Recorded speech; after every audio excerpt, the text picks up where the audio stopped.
जय हिंद दोस्तों। एक बार फिर से आप सभी का स्वागत है आपके अपने चैनल शेयर मार्केट ट्रेडर्स में। तो फ्रेंड्स, कैसा रहा आज का दिन आपका? मुझे उम्मीद है आपका आज का दिन बहुत बढ़िया गया होगा, क्योंकि जो चीज बताई थी हमने अपने ट्रेड प्लान में एग्जैक्टली वही चीज आज प्ले आउट हुई है मार्केट में। हमने आपको ये कहा था कि ये मार्केट जो है यहाँ पे शॉर्ट नहीं करना, आपको किसी भी रीजन से आपको शॉर्ट नहीं करना है। और आज बहुत बढ़िया तरीके से शॉर्ट करने का मार्केट है ही नहीं, बहुत बड़े तरीके से मार्केट प्ले हुआ है। क्योंकि देखिए, मैंने आपको कल ही बता दिया था कि अगर R1 के ऊपर भी मार्केट ओपन होता है, गैप अप ओपन हो सकता है मार्केट।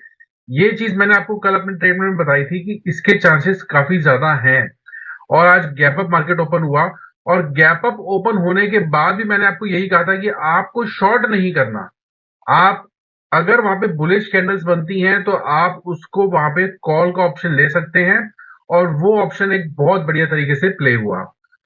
तो फ्रेंड्स, आइए अब डिस्कस करते हैं 30 नवंबर का ट्रेड प्लान, और देखते हैं वो कौन से इंपॉर्टेंट लेवल्स हैं जिसको हमें वॉच करना है कैंडल स्टिक्स के साथ, और मार्केट का स्ट्रक्चर क्या है, मार्केट का ट्रेंड क्या है। तो आइए शुरू करते हैं 30 नवंबर का ट्रेड प्लान। तो फ्रेंड्स, ये निफ्टी का मल्टी टाइम फ्रेम चार्ट आपके सामने लग गया है। डेली, आवरली और 5 मिनट्स का चार्ट है। हम मल्टी टाइम फ्रेम एनालिसिस करते हैं, पूरे मार्केट का ओवरव्यू जो है लेते हैं। उसके बाद हम वो पर्टिकुलर लेवल्स देखते हैं जहां पे हमें कल वॉच करना है मार्केट को। तो अब सबसे पहले देखते हैं आज किस तरीके से हमने जो कहा था वैसा ट्रेड प्लान हुआ। तो देखिए, कल मैंने अपने ट्रेड प्लान में बता दिया था कि अगर मार्केट गैप अप ओपन होता है R1 के आसपास, R1 और R2 के आसपास, ये चीज मैंने कल अपने ट्रेड प्लान में आपको पहले ही बता दी थी। आज मार्केट ने एग्जैक्टली वही चीज करी। मार्केट ओपन हुआ R1 और R2 के बीच में, यहाँ पे बुलिश कैंडल बनी, और यहाँ पे आप अपना ट्रेड यहाँ पे ले सकते थे, इनिशिएट कर सकते थे। और उसके बाद जहां पे जब 20,000 के लेवल पे कंसोलिडेशन हुआ और यहाँ पे प्राइस ने सपोर्ट लिया, तो यहाँ पे हमने अपनी पोजीशन इनिशिएट करी, जिसने हमें बहुत ही बढ़िया तरीके से प्रॉफिट दे दिए। तो मुझे उम्मीद है फ्रेंड्स कि आपको भी काफी अच्छे फायदे हुए होंगे। और यही हमारा एक जो है रीजन है ट्रेड प्लान बनाने का, जिसमें हम रिटेल ट्रेडर्स को ट्रैप होने से बचाते हैं। कि किस तरीके से मार्केट का स्ट्रक्चर हम पहले पता करते हैं, उसके बाद मैं आपको इंपॉर्टेंट लेवल बता देता हूं, और साथ ही साथ वो कैंडल स्टिक्स भी बताता हूं जो आपको वॉच करनी है ट्रेड लेने से पहले। तो फ्रेंड्स, अब हम डिस्कस करते हैं 30 नवंबर का ट्रेड प्लान। तो सबसे पहले हम डेली टाइम फ्रेम पे आ जाएंगे।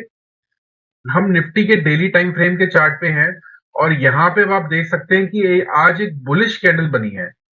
बुलिश कैंडल बनी है, लेकिन अभी हम एक रेजिस्टेंस पे पहुंच गए हैं, और वो रेजिस्टेंस है 20,115 का। अब ये एक इंपॉर्टेंट रेजिस्टेंस रोल प्ले कर सकता है।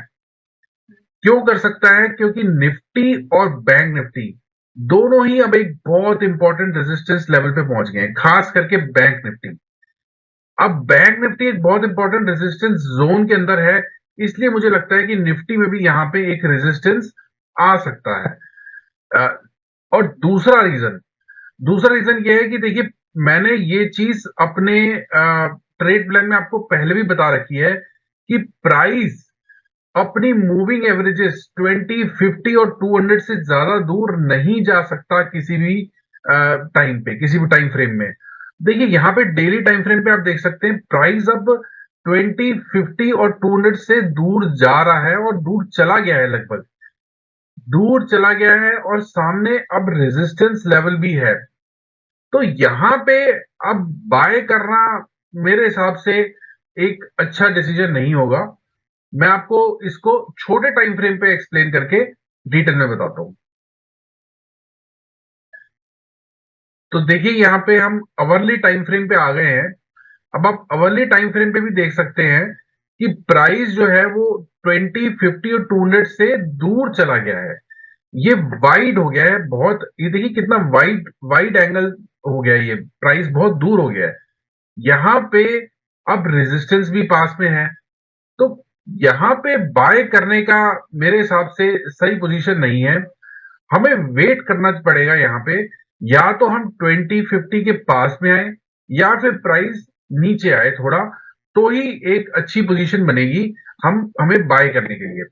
हम इसको छोटे टाइम फ्रेम पे समझते हैं कि किस तरीके से अब हमें कहां पे वेट करना पड़ेगा और कौन से कैंडलस्टिक्स को हमें देखना पड़ेगा बाय करने से पहले। तो देखिए 5 मिनट्स के टाइम फ्रेम पे आ गए हैं।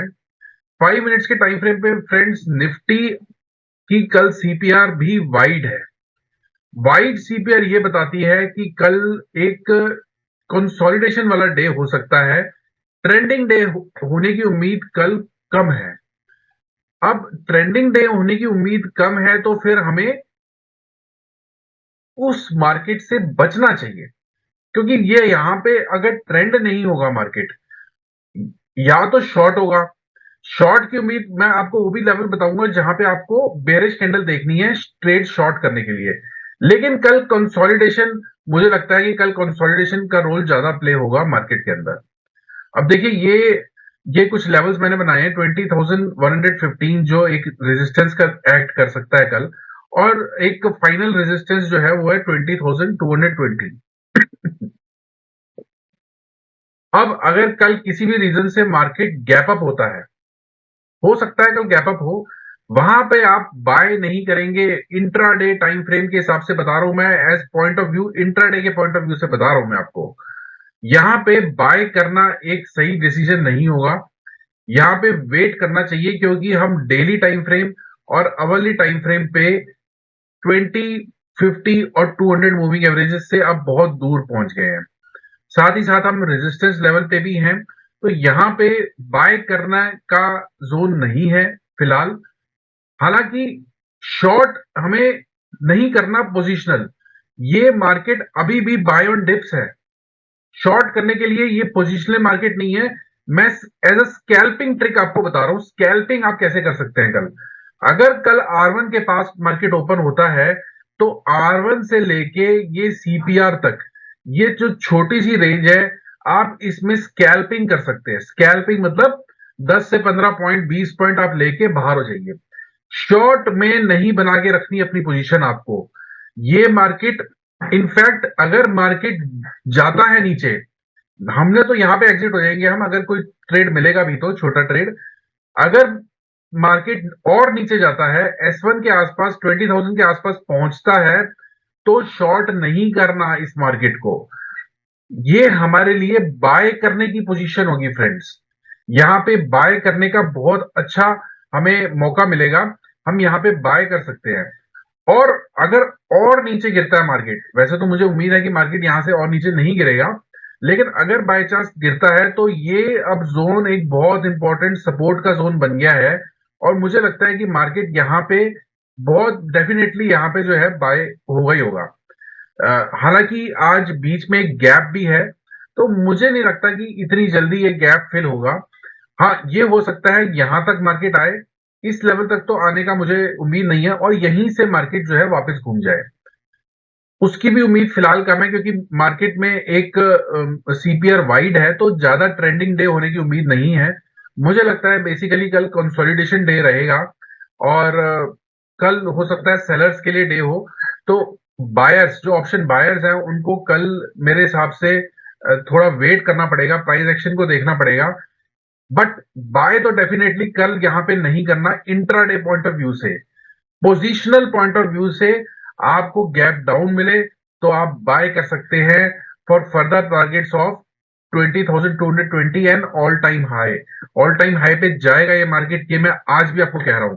But intraday point of view से मैं आपको ये बता रहा हूं कि ये मार्केट कल हो सकता है कंसोलिडेशन में रहे, या थोड़ा सा मार्केट रिट्रेस हो। रिट्रेसमेंट आ सकती है मार्केट में, शॉर्ट नहीं होगा मार्केट, रिट्रेसमेंट आ सकती है। अगर जब रिट्रेसमेंट आएगी, तो हम 20 और 50 मूविंग एवरेज के पास आ जाएंगे। देखिए मैं इसको आपको 1 घंटे के टाइम फ्रेम पे बताता हूं।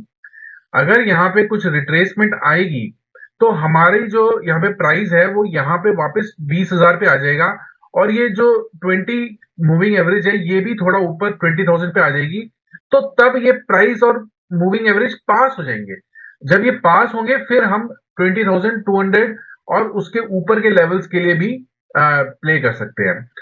ये हमारा निफ्टी का ट्रेड प्लान फिलहाल के लिए जो कल के लिए है, मैं आपको बता रहा हूँ as intraday point of view से कंसोलिडेशन हो सकती है, जिससे कि मूविंग एवरेजेस प्राइस के पास आ सकती हैं, या फिर प्राइस थोड़ा रिट्रेस हो सकता है। दो चीजें हो सकती हैं कल, या तो प्राइस थोड़ा रिट्रेस हो सकता है या फिर कंसोलिडेशन हो सकती है। तो बेसिकली ऑप्शन बायर्स के लिए कल थोड़ा ट्रिकी मार्केट रहेगा। छोटा सा ट्रेड आप स्कैल्पिंग कर सकते हैं, जब शॉर्ट हो रहा हो मार्केट तो स्कैल्पिंग कर सकते हैं। पोजिशनली आपको स्ट्रांग रहना है इस मार्केट के अंदर, लॉन्ग रहना है इस मार्केट के अंदर। तो फ्रेंड्स, ये था हमारा निफ्टी का ट्रेड प्लान। आइए बैंक निफ्टी का ट्रेड प्लान भी डिस्कस कर लेते हैं। तो फ्रेंड्स, बैंक निफ्टी का भी मल्टी टाइम फ्रेम का चार्ट आपकी स्क्रीन पे लग गया है, डेली, आवरली और 5 मिनट्स का। यहाँ पे भी आप देख सकते हैं मैंने कुछ लेवल्स बनाए हैं रेड कलर के और ग्रीन कलर के। रेड कलर का हमारा रेजिस्टेंस लेवल है और ग्रीन कलर का हमारा सपोर्ट लेवल है। तो आइए इसको पहले हम 5 मिनट्स में समझते हैं आज मार्केट ने किस तरीके से प्ले किया, उसके बाद हम लास्ट टाइम फ्रेम पे भी देखेंगे। तो देखिए फ्रेंड्स, मैंने आपको कल बताया था कि अगर मार्केट ओपन हो R1 R2 के पास, देखिए कल ही मैंने बोल दिया था R2 के पास भी अगर ओपन हो तब भी आपको बाय करना है, R2 के ऊपर अगर ओपन हो तब भी आपको बाय करना है, क्योंकि मार्केट बाय ऑन डिप्स का नहीं, बाय ऑन डिप्स का ही है, यहाँ पे शॉर्ट नहीं करना। तो देखिए यहाँ पे कुछ कंसोलिडेशन हुई और उसके बाद देखिए कितना बढ़िया ट्रेड हमें बैंक निफ्टी में भी मिल गया। आइए अब डिस्कस करते हैं बैंक निफ्टी 30 नवंबर को क्या रोल प्ले कर सकता है। तो फ्रेंड्स, यहाँ पे आप देख सकते हैं एक बहुत ही स्ट्रॉन्ग बुलिश कैंडल बनी है बैंक निफ्टी के अंदर। और जैसा कि मैं बताता आ रहा हूं कि बैंक निफ्टी ने हायर लो बना दिया था, और हायर लो बनाने के बाद बैंक निफ्टी अब जो है ऊंची उड़ान भरने को तैयार है। लेकिन ऊंची उड़ान भरने से पहले यहाँ पे हम एक रेजिस्टेंस लेवल पे आ गए हैं फ्रेंड्स। ये जो रेड कलर का जोन आपको मैंने दिखाया है, ये एक बहुत इंपॉर्टेंट रेजिस्टेंस का रोल प्ले कर सकता है, क्योंकि देखिए यहाँ पे पहले प्राइस ने सपोर्ट लिया था। ये देखिए यहाँ पे सपोर्ट लिया था, यहाँ पे फिर सपोर्ट लिया था, और फिर यहाँ पे रेजिस्टेंस लिया था। यहाँ पे प्राइस ने रेजिस्टेंस लिया था, यहाँ पे प्राइस ने रेजिस्टेंस लिया था। तो ये अब फिर से यहाँ पे रेजिस्टेंस प्ले हो सकता है, पहला रीजन।